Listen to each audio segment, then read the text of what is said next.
आप नारियल का गोला दो 50 बार दो, 10-10, 20-20 गोले दे दो, 50-50 गोले दे दो, मना नहीं है, हैं 2-4-8 झोला भर के दे दो, हम वो भी मना नहीं करे, एक बोरा भर के दे दो, उसका मना नहीं। पर श्रीफल की मूलता है, यहाँ नारियल का जो श्रीफल है उसकी मूलता है। और कितनी सुंदर बात है, नारियल जो बहन भाई को देती है श्रीफल, हाथ भरा हुआ रखती है, भाई को बहन जब श्रीफल देती है तो भाई वही श्रीफल अपनी बहन को कुछ दक्षिणा अर्थात कुछ रुपया रखकर, कुछ भेंट रखकर, कुछ स्वरूप रखकर, जब बहन इतनी दूर से आई वही श्रीफल भाई फिर बहन को दे देता है, ये ले तू दे जा, तू रख ले। पर बहन उस श्रीफल को लेकर नहीं जाती है, बहन क्या कहती है, नहीं नहीं तुझे रखना पड़ेगा, तू रख। तो दो चीज में से जब श्रीफल भाई भेंट रख कर देता है अपनी बहन को, तो बहन श्रीफल वहीं भाई के घर छोड़ देती है, भेंट का कुछ भाग लेकर चल देती है। ये बहन का प्रभाव। रक्षा सूत्र को लोगों ने बिगाड़ दिया आज के जमाने में, तो रक्षाबंधन का भी महत्व लोग नहीं जानते कि कैसे रक्षा सूत्र बनना चाहिए, कैसे रक्षाबंधन होना चाहिए, उसका भी विशेष महत्व होता है भाई, उसकी भी मूलता होती है। और एक बात कहूंगा आज रक्षाबंधन पर, आपको अच्छी लगे तो आप स्वीकार करना, ना लगे तो आप छोड़ देना। वैसे भी सीहोर वाला महाराज ताड़ी तड़ी बोले ही बोले है, उसमें क्या दिक्कत, तो बोलने में तो कोई पीछे हटूंगा नहीं। एक निवेदन आप सबसे करूंगा, आपको अच्छा लगे अपने जीवन में उतारिएगा, ना लगे कोई बात नहीं, छोड़ दीजिएगा, पर उतारना जरूर। बहन से प्रॉपर्टी के चक्कर में कितना भी झगड़ा चल रहा हो, बहन का भाई से एक मकान के चक्कर में कितना भी झगड़ा चल रहा हो, संपदा के चक्कर में कितना भी झगड़ा चल रहा हो, तो भी निवेदन करूंगा, बहन और भाई तुम खूब लड़ो प्रॉपर्टी और जमीन के लिए, पर रक्षाबंधन के दिन कम से कम एक दूसरे के नहीं भी जाओ तो फोन लगाकर जीजी और बहन भाई से, भाई बहन से एक बार तो बात कर लो, क्योंकि धन अपनी जगह रह जाएगा साहब, वहां धन नहीं जाने वाला, आपका व्यवहार जाने वाला है, आपका प्रेम जाने वाला। माना उसने कुछ भी करा हो, अदालत में केस लगा दिया हो, 25 केस चल रहे हो अदालत में, 50 बार तुम्हें पेशी पर जाना पड़ रहा हो, 50 बार झगड़े हो गए, 50 बार तलवार लेकर खड़े हो गए, डंडे लेकर खड़े हो गए, एक दूसरे को मारने को तैयार हो गए, पर निवेदन है एक माता के गर्भ से तुम जन्मे हो, कम से कम उस माता के दूध का फर्ज अदा करो। और एक बार कितना भी झगड़ा हुआ हो, इस आस्था चैनल के माध्यम से आज रक्षाबंधन के दिन भले राखी बंधवाओ मत बंधवाओ, पर एक फोन लगाकर तो पूछ लो, जीजी कैसी है, कब आएगी बता, या बहन भाई को कह दे रे कैसा है, भूल गया क्या मुझे, भाई भी कह दे, लड़ाई की बात मत करना, आज के दिन बस प्रेम की बात करना कि कम से कम बहन का फोन तो आया। मेरा मन कहता है, मेरा दिल कहता है कि शायद दिवाली पर जितनी आतिशबाजी नहीं हुई होगी उतनी आतिशबाजी आपके दिल में होगी, कि जिससे केस चल रहा है वो फोन लगाकर पूछ रहा है कि भाई ने पूछा बहन से, बहन ने पूछा भाई से, कैसे हो, भाभी से बात कर लो, थोड़ा बच्चों से बात कर लो। माना अदालत में देखा जाएगा, लड़ाई झगड़े सब होंगे, सब कुछ होगा, कौरव और पांडवों की कथा तो देखो रे कितनी सुंदर है,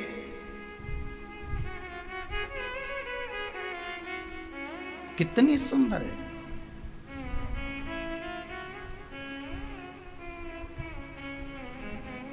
पांडवों की बहन सुभद्रा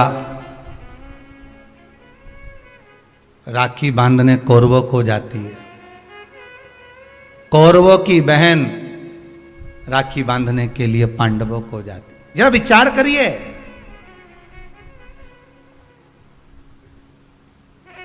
क्या युद्ध के मैदान में लड़े नहीं, क्या युद्ध के मैदान में मरे नहीं, युद्ध अपनी जगह पर है।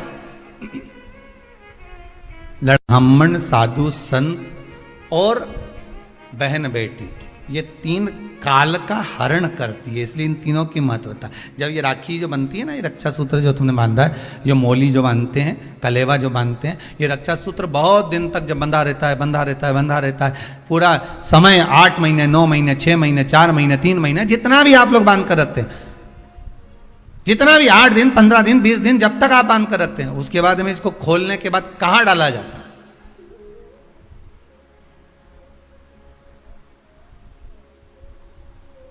कहां दिया जाता है इसको?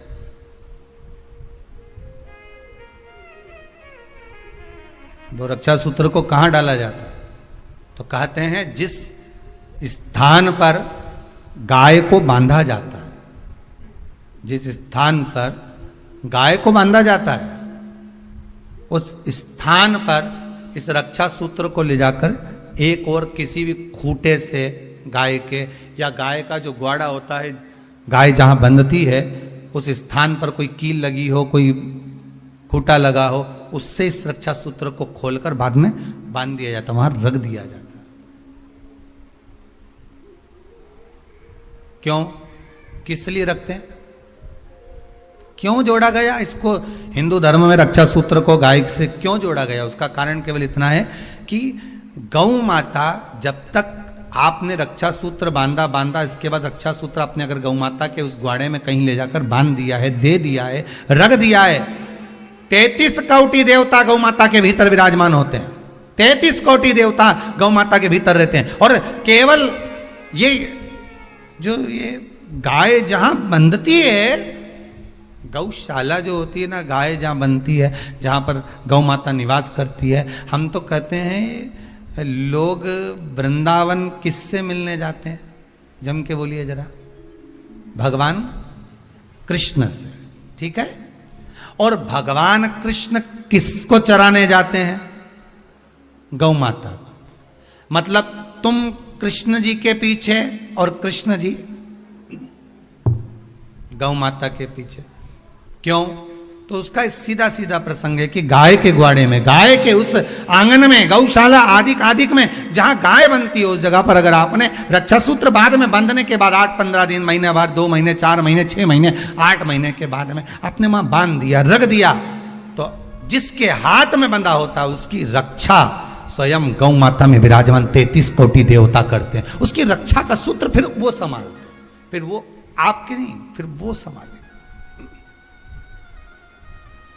कोई बड़ा काल आ रहा है, कोई बड़ा एक्सीडेंट होने वाला है, कोई ग्रह बेकार हो गया, उसको फिर संभालेगा कौन? वही गौ माता। गाय, बेटी और संत, ब्राह्मण, साधु, सन्यासी, तपस्वी, साधक, उपासक ये संभाल लेते,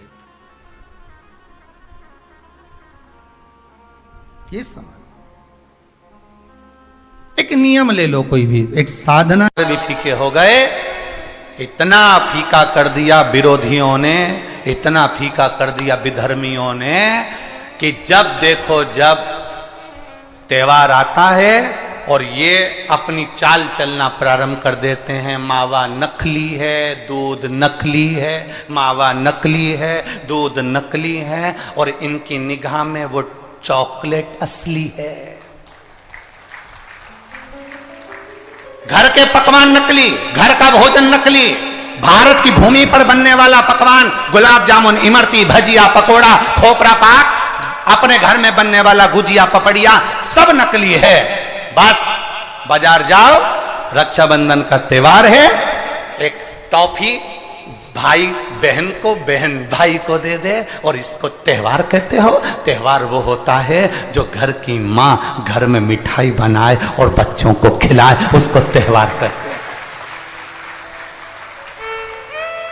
फीका कर दिया त्योहारों को। जो भी त्योहार आते हैं या तो 2 हो जाएंगे, 3 हो जाएंगे, या फिर इतने छोटे हो जाएंगे कि उसमें आप विचार करते रहोगे कि मैं कल मनाऊं कि परसों मनाऊं। बस इसी विचार में पड़ते रहेंगे, और हमारा सनातन धर्म का जो हमारा एक आनंद है, हमारे जीवन का जो सुख है, त्योहार का जो उत्साह है, त्योहार का, जन्माष्टमी आती थी पहले, लोग ऐसी जन्माष्टमी मनाते थे। रामनवमी आती थी पहले, रामनवमी मनाते थे। रक्षाबंधन आता था पहले, रक्षाबंधन खुशियों से मनाते थे। जब होली आती थी, होली खुशियों से मनाते थे। दिवाली आती थी, दिवाली खुशियों से मनाते थे। संक्रांति आती थी, संक्रांति खुशियों से मनाते थे। जितने त्योहार आते थे, एक आता था और उसमें उत्साह, उमंगता, आनंदता होती थी। आज के जमाने में इतना इतना बांट दिया इतना इतना बांट दिया कि त्योहार को भी 2-4 कर दिए, तो लोग विचार में पड़े रहते हैं, अब करें तो करें क्या, अब विचार करें तो करें क्या। टॉफियों को इतना जरूरी बता दिया कि घर में मेरी माताओं के हाथ की बनी हुई गुलाब जामुन, खोपरा पाक, गुजिया और पपड़िया कोने में पड़ा रहता है, और वो टॉफी एक मूल हो जाती है, एक चॉकलेट मूल हो जाती है। और हम समझ नहीं पा रहे विधर्मियों को, हम सोच नहीं पा रहे कि हमारे सनातन धर्म पर कुठार प्रहार है ये, हमारे सनातन धर्म को नष्ट करने का प्रहार है ये। त्योहारों पर कौन सा एक किसी ने बता दिया, कौन से शास्त्र, कौन से वेद और कौन से पुराण में लिखा है कि त्योहार पर बहन भाई को तिलक लगाए तो टॉफी खिलाए, चॉकलेट दे। यह हमारा सभ्यता, हमारी संस्कृति और हमारा संस्कार नहीं है। यहां तो यह नियम है, बहन भाई को जब राखी बांधे तो बांधने पर उसने अपनी माँ से जो मिठाई बनाई हो वो थाली में रखी हो, और बहन भाई को और भाई बहन को खिलाए, तो माता पिता का आशीर्वाद उसके शरीर में पहुंच जाए, उसके जीवन में पहुंच जाए। हम किन ओर जा रहे हैं? और हम चिल्ला चिल्ला कर कह रहे हैं धर्म की अधर्म का, प्राणियों में विश्व का हो गया। सीधी बात। हम जा पा रहे हैं, हम किस पथ की ओर, हम किस मार्ग की ओर जा रहे हैं?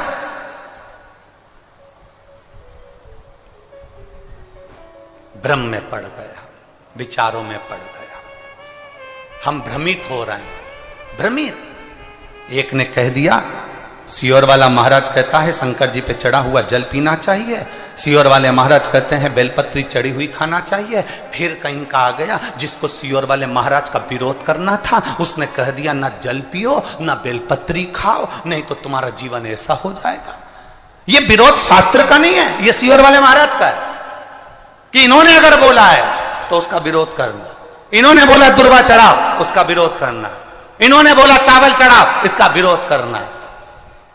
और दुनिया के लोग उनके झाले में पड़ जाते हैं। हमारा नियम निवेदन है, ना तुम सीहोर वालों की मानो ना तुम किसी की मानो। गीता प्रेस गोरखपुर की शिव पुराण बाजार से लेकर आओ, उसको दिल से धीरे धीरे पढ़ो, उसमें सब मिल जाएगा तुमको जो सीहोर वाला अपनी व्यासपीठ से बोलता है। स्कंद पुराण लाओ, नर्मदा पुराण लाओ, लिंग पुराण लाओ, देवी भागवत लाओ, ब्रह्म विवर्त पुराण लाओ, सारी पुराणों को घर में लाकर रखिए और एक एक पुराण का धीरे धीरे अध्ययन करो कि सियोर वाला महाराज कहीं अलग जगह से तो नहीं बात रहा। एक एक पुराण का अध्ययन करो। केवल फेसबुक, यूट्यूब और मोबाइल पर ज्ञान नहीं मिलता कि आप थोड़ी देर खोल के बैठकर आपने ज्ञान ले लिया, ये तो हमने पढ़ा था शास्त्र में ऐसा। शास्त्र को पढ़िए, वेद को पढ़िए, अपने पुराणों को पढ़िए, उसका अध्ययन करिए कि बेलपत्री का चरित्र कहां वर्णन करा। एक बेलपत्र दान का जो वर्णन हमारे शास्त्रों में किया गया, एक वृक्ष लगाने का फल हमारे शास्त्रों में कहा गया, एक भूखे व्यक्ति को